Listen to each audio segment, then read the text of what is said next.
Olá, doutor Alfredo Lopes, voltando às nossas conversas de puericultura. Então agora nós estamos com o nosso bebezinho com 30 dias, um mês, e agora é uma nova consulta, né?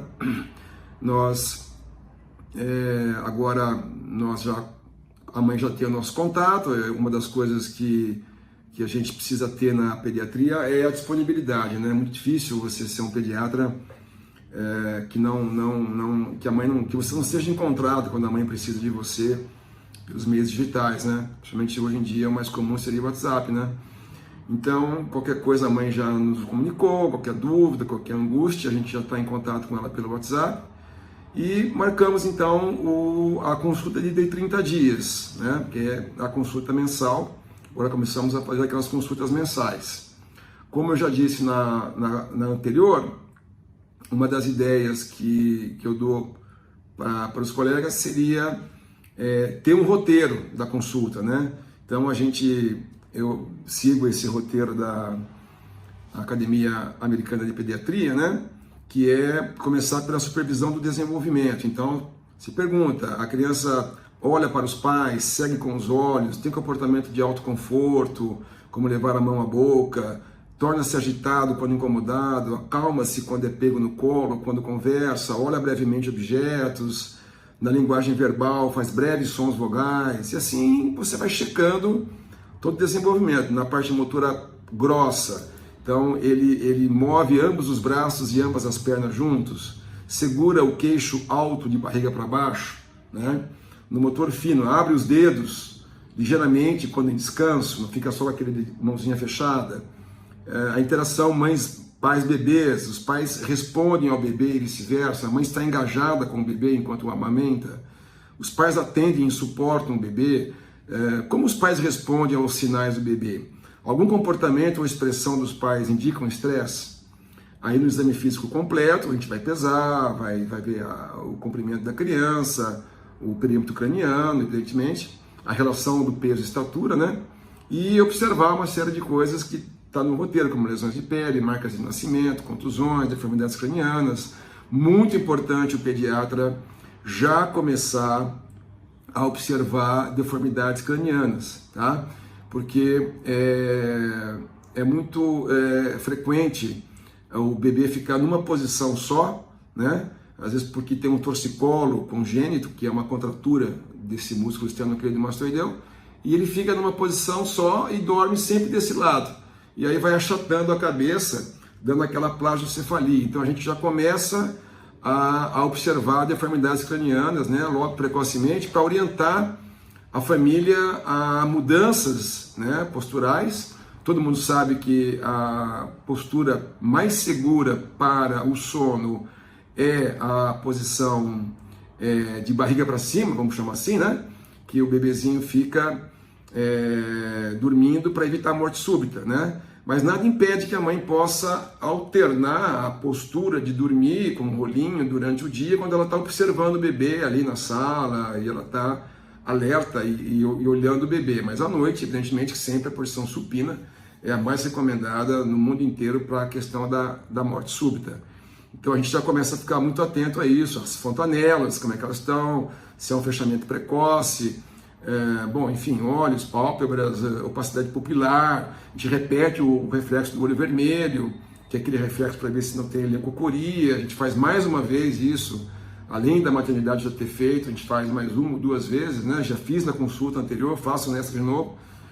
Claro, se já apareceu algum sopro cardíaco, checar o pulso femoral, isso é muito importante no exame físico do bebê, o pulso femoral, porque a ausência do pulso femoral pode ser uma evidência de coartação de aorta. A gente já viu isso com bastante frequência também, né?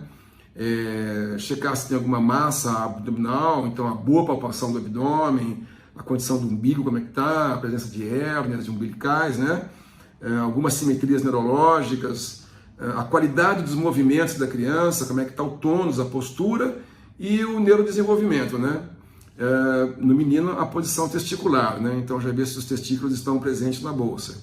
Novamente, a gente repete as manobras tanto de Ortolani como Barlow, né? Que são manobras que a gente faz para ver a questão do quadril, né? Da instabilidade do quadril.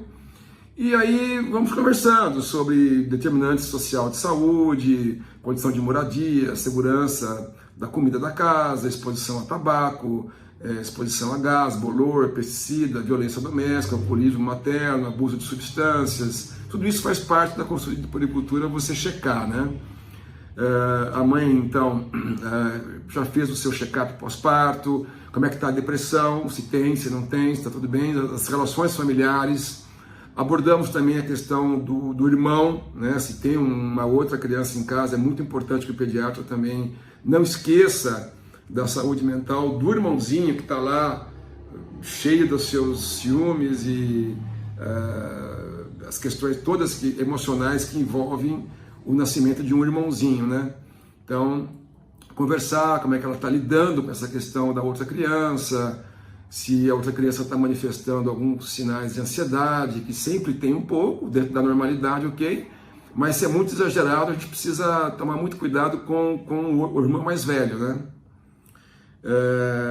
Uma outra coisa que a gente aborda também nessa consulta, né? A gente discute a questão do pacificador, da chupeta, que é uma coisa um pouco polêmica, mas quando a gente usa, a gente tenta retardar no primeiro mês, né? Após o primeiro mês, quando a criança tem uma fase oral já começa a querer sugar e querer o tempo todo no peito da mãe, e um bebê muito agitado,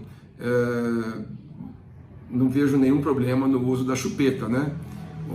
A questão da chupeta é a hora de tirar a chupeta, a hora que você vai começar a retirar, né? Entre 1 ano, 1 ano e meio, no máximo 2 anos, eu não vejo nenhum problema, né? E alguns trabalhos, algumas pessoas, alguns pediatras defendem, inclusive, o uso da chupeta como evitando morte súbita também, né? Então, eu acho que a chupeta nada contra, né? Se o bebê curte bem ali. A questão que hoje também a gente já começa a conversar sobre TVs e mídias digitais, né? Então, a gente já nessa consulta já fala um pouquinho sobre a inconveniência do bebê ter contato com mídias digitais, né? A gente tem hoje uma recomendação para até 2 anos, tela zero, né? É o que se fala tela zero, quer dizer, nem televisão e muito menos aparelhos digitais como celulares e tal, né? Então a gente já começa a conversar sobre os problemas que acarretam o excesso do contato do bebê com TV e com mídia digital. A gente aborda isso nessa consulta de 1 mês, né? Um outro tema também que a gente também aborda é como ela vai cuidar desse bebê em termos do engasgo. Então a gente fala que a tosse a gente sabe que é o mecanismo mais efetivo para o desengasgo, né? E já devemos ensinar a mãe como é que ela deve fazer as manobras que ela faz para isso, tem em qualquer YouTube e tal, as manobras que devem ser feitas para o desengasgo nessa faixa etária, que é até 1 aninho de idade, né? Falamos também da questão do tummy time, né? O tummy time é o tempo de barriga. Então, já orientar um pouquinho a mãe a deixar aquele bebê de barriguinha para baixo quando está acordado, além de estimular um pouquinho a questão da musculatura dorsal, você também tira um pouquinho do contato da cabeça naquele colchãozinho mais rígido, para evitar que nós já falamos da plagiocefalia, que é a deformidade craniana postural, né, posicional, né? E sempre atento se ela tem uma postura muito viciada, lembrar do torcicolo congênito, que é uma causa de plagiocefalia, tá?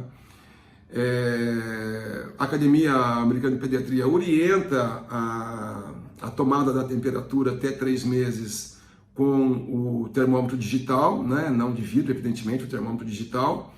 E o local mais adequado para você tirar a temperatura do bebezinho é a temperatura retal, né? A gente não tem essa cultura ainda no Brasil para isso, mas a temperatura retal é a mais fidedigna, né? Para você tirar a temperatura nesse começo de vida, ok?